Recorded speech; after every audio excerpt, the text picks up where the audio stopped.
বিনয় ওই নামটি হলো আমার প্রজেশ্বরী রাধারানীর নাম। ওই নামটি হলো আমার প্রেমের গুরু রাধারানীর নাম। দেখেছেন ভগবান শ্রীকৃষ্ণের প্রেমের গুরু রাধারানী। রাধারানী কিন্তু আলাদা কেউ নয়। মানে এগুলো জানো তো? বলছি রাধারানী কিন্তু আলাদা কেউ নয়, জানেন তো? রাধা কৃষ্ণের দেহ ছিল কটা? ভুল বলো না। রাধা কৃষ্ণের দেহ ছিল দুটি, প্রাণ ছিল এক।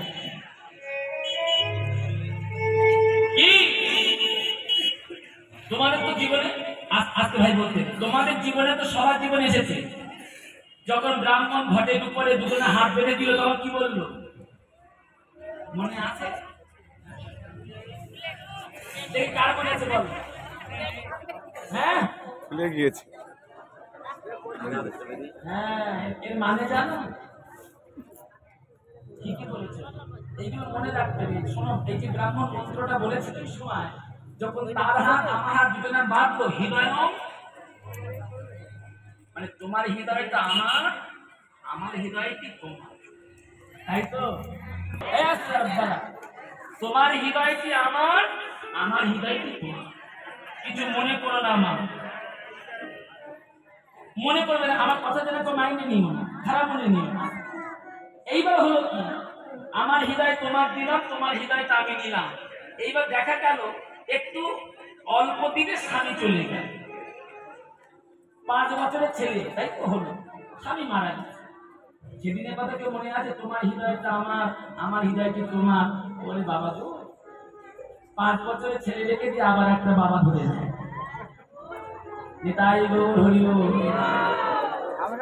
কিছু মনে করো না। রাধা কৃষ্ণের প্রেম ভালোবাসা কিন্তু এমন নয় জন্ম জন্মান্তরের ভালোবাসা। আমি যে কথাটা বলছি, কথাটা মানে বুঝতে হবে। রাধারানী এবং কৃষ্ণের এই যে ভালোবাসা, এই একদিনের নয়, জন্ম জন্মান্তরের ভালোবাসা। ভগবান শ্রীকৃষ্ণ লীলা করবার জন্য এই দাপর যুগে নিজের বাম অঙ্গ থেকে তৈরি করেছিল রাধারানীকে। বুঝতে পারছো তোমরা? নিজের বাম অঙ্গ থেকে তৈরি করলো রাধারানীকে। তোমরা যাত্রা দেখেছো না? আমার যাত্রার পিছন দিকে একটা ঘর হয়, প্যান্ডেল দিয়ে তৈরি করে। ঘরটার নাম কি বলতো? কি কি? এও তোমরা জানো না? এও জানো না? ওই ঘরটার নাম আমি বলে দেবো। ওই ঘরটার নাম হলো বুড়ো মার কচি করা। হ্যাঁ, সাত ঘর গিরিন্দর সবাই জানে। দেখো যারা নায়িকা, উনি বলেন লাবণ্যময়ী নায়িকা। হ্যাঁ, চকচক করছে যারা মুখটা, যারা গিরিন্দরে গিয়ে দেখবে বেগুন পোড়ার মতো। এই লাবণ্যময়ী কথার মানে হলো সে হলো আমার প্রজেশ্বরী রাধারানী। এই কথাগুলো ভালো করে গুরুদেবের কাছে জেনে নেবে, লাবণ্যময়ী কাকে বলে। আমি যে কথাগুলো বলছি রসিয়ে, এই কথাগুলো জেনে নেবে। হ্যাঁ, যাই হোক, খুব ভালো করে শোনো, রাধারানীর লীলাটা শোনো। এইবার আজকে যাত্রা পালায় যে নায়ক এবং নায়িকা অভিনয় করবে, খুব ভালো করে শোনো কিন্তু না। আজকে যাত্রা পালায় যে নায়ক এবং নায়িকা অভিনয় করবে, সম্পর্কে সে বাবা আর মেয়ে। কি বললাম? সম্পর্কে বাবা মেয়ে। যত সময় গ্রিন রুমের ভিতরে ছিল তত সময় বাবা মেয়ে। স্টেজ উপরে যখন অভিনয় করলো তখন কি বাবা মেয়ে আছে? যখন অভিনয় করলো তখন সম্পর্ক কি হলো? স্বামী স্ত্রী। স্টেজ থেকে অভিনয় করে যখন আবার গ্রিন রুমের মধ্যে আসলো তখন হলো বাবা মেয়ে। ঠিক তদ্রূপ ভগবান কৃষ্ণ, খুব ভালোভাবে শুনবে কিন্তু, ভগবান কৃষ্ণ নিজের বাম অঙ্গ থেকে তৈরি করে রাধারানী।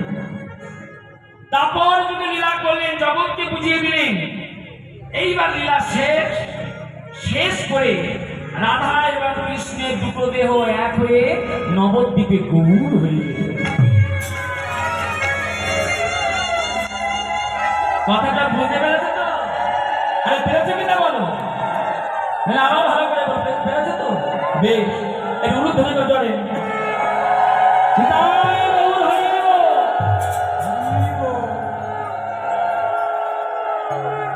ওগো নারদ তুমি যে নামে বাদন করো নামটি হলো আমার প্রেম গুরুর নাম। ওই নাম তুমি আর বাদন করো না, আমি পাগল হয়ে যাব। আস্তে আস্তে খুব ভালো করে শোনো। নারদ মুনি বিনাটা মাটিতে রেখে দিল, কৃষ্ণকে বলল, হে কৃষ্ণ তুমি ব্রজের কৃষ্ণ, বৃন্দাবনের ভাগ ভাবে তুমি বাঁকা হয়ে একেবারে দাঁড়াও। এই লীলায় আমার শেষ দেখা, এবার তুমি তোমার মানব লীলা সম্বরণ করিবে। একে একে তোমার 56 কোটি যত বংশ ধ্বংস হয়ে যাবে। এবার কৃষ্ণ তুমি তোমার মৃত্যুকে বরণ করিবে।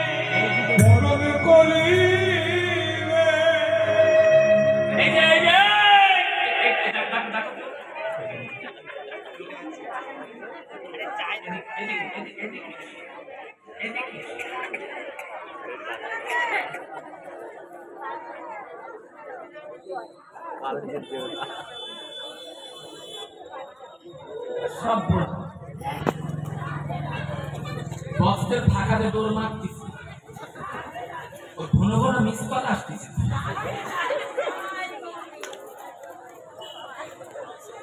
এইটা তো মা, আমার দিকে শোনো মা। কৃষ্ণ নারদকে বলছে, নারদ আমার মৃত্যু হবে তুমি কেমন করে জানলে? এই মা এখন কেউ যেও না, পালা প্রায় শেষের পথে, এখন যেও না, ভালো করে পালাটা শুনে যাও। আমার মৃত্যু হবে তুমি কেমন করে জানলে নারদ? নারদ বলল, হে কৃষ্ণ তুমি ভগবান হতে পারো, কিন্তু আমি ত্রিকালজ্ঞ পণ্ডিত। ভূত ভবিষ্যৎ বর্তমান যেটা হয়ে গেছে, যেটা হচ্ছে, যেটা আসছে, আমি তোমার চরণ আশীর্বাদ বলতে পারি।